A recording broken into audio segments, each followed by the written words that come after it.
Lemon raspberry cake. This was really tasty and probably one of my favorites so far. To start, we're gonna go ahead and get 1 stick of room temperature butter, 1.5 cups of sugar. Go ahead and give that a little mix.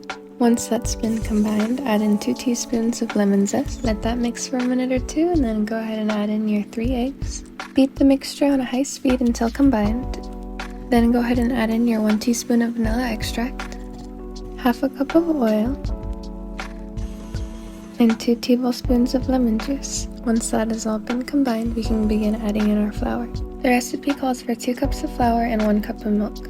I'll add about half a cup of milk per cup of flour. Here you'll see me just slowly adding in the milk as I mix in some of the flour. And on the last bit of flour, I'll go ahead and add in my 1.5 teaspoons of baking powder. Once all of your ingredients are combined, we're ready to bake. Preheat your oven to 350 degrees and move to a pan with parchment paper or a greased pan. I'm using this 9-inch pan and a mini pan that I also have. Here I'm just kind of smoothing out the tops on them, getting them ready for the oven while it heats up. Bake this from 20 to 40 minutes based on your oven. I recommend using a toothpick or a butter knife to test it to see if it's done. Now for our frosting, starting with 1 stick of cream cheese and 1 stick of butter. Go ahead and add in 1 teaspoon of lemon zest, 3 tablespoons of fresh lemon juice, and remaining 2 cups of powdered sugar.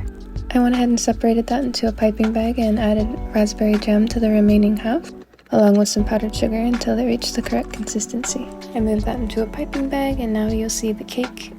You can see that I almost ripped it in half trying to get it onto this because I moved it while it was still hot, so be careful with that. You can skip this step if you'd like to, but I'm just poking holes and filling them with the raspberry frosting. And then I'll go ahead and apply a generous amount to the top of the cake, and especially over that big old crack to cover it up. Since the first frosting doesn't have the raspberry in it, it's a little stiffer, and I was able to use one of these piping tips, so I got to make it look a little pretty. Of course, you can decorate the cake however you'd like, or just smear your frosting around. It should also work. Just gonna smooth out the top a little bit and then pipe the lemon frosting up the sides.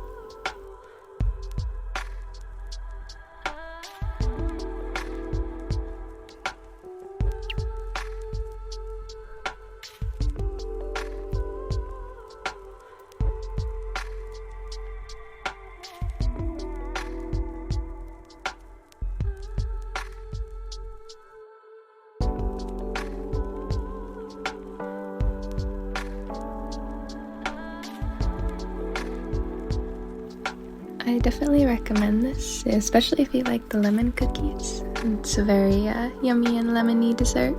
And as always, I want to say thank you so much for watching, and that's how you bake.